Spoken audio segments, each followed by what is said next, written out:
बादशाह अकबर के दरबार के अधिकांश मंत्री बीरबल से जलते थे। उन्हें बीरबल की अकबर से निकटता फूटी आंख नहीं सुहाती थी। अकबर का बीरबल पर अति विश्वास तथा हर बात पर बीरबल की राय को सर्वोपरि रखना भी वे कारण थे, जिसके कारण बीरबल दरबारियों की ईर्ष्या का पात्र बना था। दरबारी जानते थे कि बीरबल के रहते वे कभी बादशाह अकबर के प्रिय नहीं बन सकते।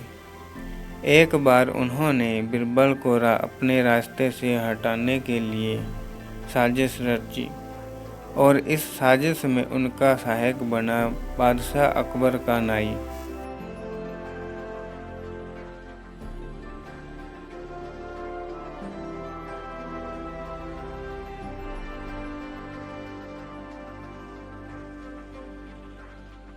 नाई को बादशाह अकबर के बाल काटते समय उनसे वार्तालाप करने का अवसर मिल जाता है। एक दिन बाल काटते हुए वह अकबर से बोला, बादशाह सलामत, कल रात मैंने एक सपना देखा जिसमें आपके अब्बा हजूर मुझे दिखाई दिए। अपने पिता की बात सुनकर अकबर भावुक हो गया। वे बहुत छोटे थे जब उनके पिता की मृत्यु हो गई। भावुक होकर उन्होंने नाई से पूछा, अच्छा कैसे लग रहे थे अब्बा हजूर?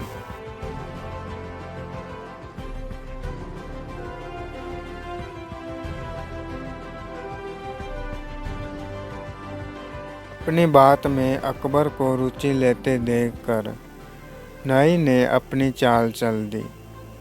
वो ठीक लग रहे थे हाजूर। उन्होंने मुझसे कहा कि वे स्वर्ग में हैं और बहुत आराम से हैं। बस एक चीज़ की कमी उन्हें खलती है। वह क्या? अकबर की उत्सुकता बढ़ने लगी। हजूर, वहाँ उनका मनोरंजन करने वाला कोई नहीं है, इसलिए वे खुश नहीं रहते।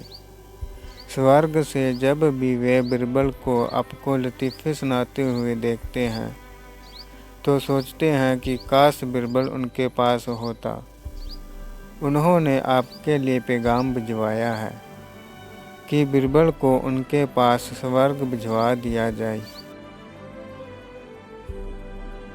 बीरबल अकबर को अति प्रिय थे, लेकिन अपने पिता की इच्छा पूरी करने के लिए उन्होंने निर्णय लिया कि वे बीरबल को अपने पिता के पास स्वर्ग भेज देंगे। अगले दिन उन्होंने बीरबल को अपना फरमान सुना दिया। बीरबल अकबर का फरमान सुनकर हैरान रह गया।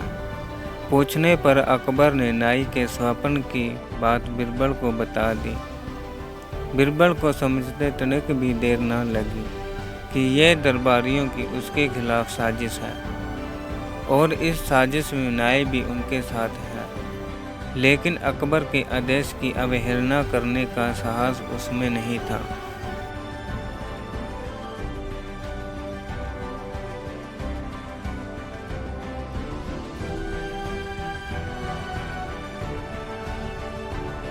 वह स्वर्ग जाने को तैयार हो गया, लेकिन उसके पहले अपने परिवार के साथ समय व्यतीत करने के लिए उसने कुछ दिन का समय मांग लिया।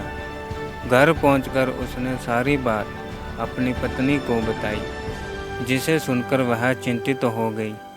लेकिन बीरबल इस विपत्ति से निपटने के लिए एक योजना बना चुका था। योजना अनुसार अपनी पत्नी के साथ मिलकर उसने अपने घर के आंगन में एक कब्र खोद ली। उस कब्र के भीतर उसने अपने शयन कक्ष को जाने वाली एक सुरंग खोद ली।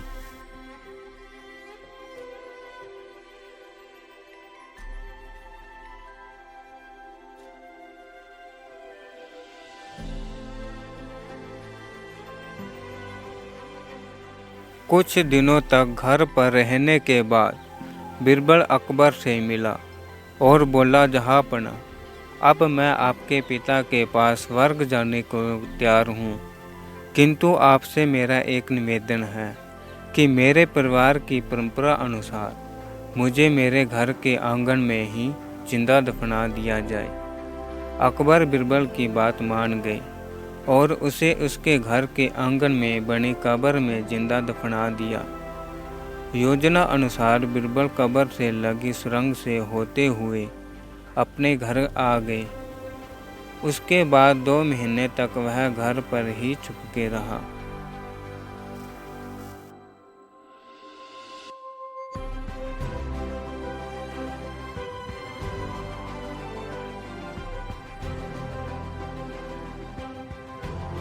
दो महीने बाद वो अकबर के दरबार में पहुंचा। सारे दरबारी उसे देखकर हैरान थे। बिरबल के बाल और दाढ़ी बड़ी हुई थी और वह बड़ा ही विचित्र नजर आ रहा था।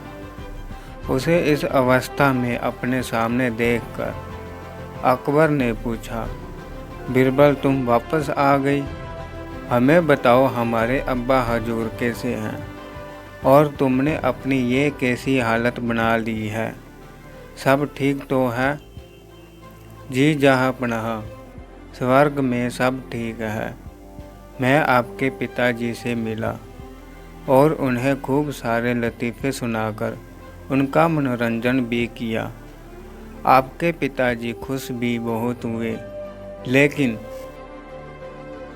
बिरबल ने कहना जारी रखा, स्वर्ग में नाई का ना होना एक बड़ी समस्या है। इसलिए तो मेरे बाल बढ़ गए हैं और दाढ़ी भी। आपके पिताजी के बालों और दाढ़ी की हालत तो मुझसे भी बुरी है। इसलिए उन्होंने स्वर्ग में आपके नाई को भिजवा देने का पैगाम भेजा है।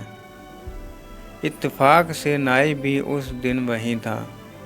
बिरबल की बात सुनकर उसकी सिट्टी पिट्टी गुम हो गई। इधर अपने अब्बा हुजूर की ये इच्छा भी पूरी करने के लिए अकबर ने नाई को जिंदा दफनाने का आदेश दे दिया। यह आदेश सुनकर डर के मारे नाई अकबर के पैरों में गिर पड़ा और बिरबल को फंसाने की योजना उसमें शामिल मंत्रियों के बारे में अकबर को सब कुछ बता दिया।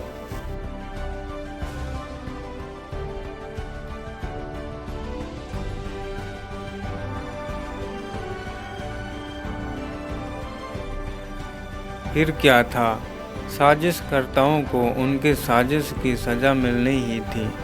अकबर ने सबको 40-40 कोड़े लगवाई।